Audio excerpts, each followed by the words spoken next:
the very latest on the IndiGo meltdown. The DGCA has now summoned the IndiGo CEO tomorrow and wants a full report on how the airline is going to get back on track. The Delhi High Court has also stepped in, saying that the centre needs to do more to protect passengers from such hardships, and also has come down heavily on India's largest private airline. Take a look at all that happened in the IndiGo story today. The IndiGo crisis enters day 9. Flight cancellations continued on Wednesday, causing trouble to flyers. The Directorate General of Civil Aviation, or DGCA, has summoned IndiGo CEO Peter Elbers on Thursday for an update on the steps taken by the airline to smoothen its service.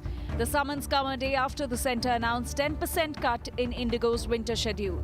Top sources tell India Today that the government will redistribute these flights among other air operators.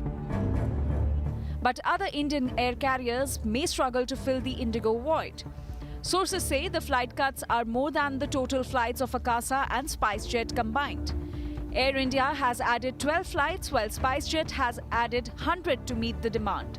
While these measures may provide a little relief, the flight shortfall could lead to a hike in fares. The Delhi High Court took up a public interest litigation plea on the crisis. A 2-judge bench of the High Court pulled up the government over the hardships faced by passengers and delayed response. Amidst the massive crisis that has hit IndiGo during the past week, the Delhi High Court bench, headed by Chief Justice D.K. Upadhyay, took up the matter for cognizance today and stated that even though the PIL that has been filed before the Delhi High Court lacks in merits, it's important for the court to step in larger public interests.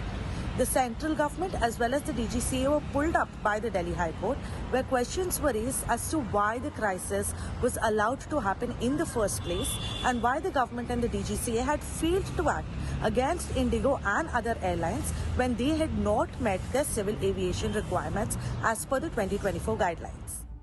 Meanwhile, the opposition is hammering the centre and the DGCA. The DGCA should have monitored the airline to see whether they're actually recruiting people. They had enough time to recruit it. There was no monitoring by the DGCA. It's a collective failure of the management of IndiGo, of the DGCA and the ministry. The NDA is on the back foot. There's a lot of mudsludging against TDP and the India alliance here by YSRCP and other parties, saying because Ram Mohan Naidu is at centre, this is why. I don't know, because it's more of a union government issue. Correct. Which I don't have a great understanding about. But from my point of view, I think some mistake is, better not to, make it, blow it out of proportion. I think somewhere all of us should look into it and we should tone down. IndiGo cancelled more than 4,000 flights over the last 9 days. The airline claims to have paid over 900 crore rupees in refunds. The crisis has exposed the plight of passengers who do not seem to have any recourse for compensation for the hardships they faced. With Amit Bhardwaj, Apurva and Nalini Sharma, Bureau Report, India Today.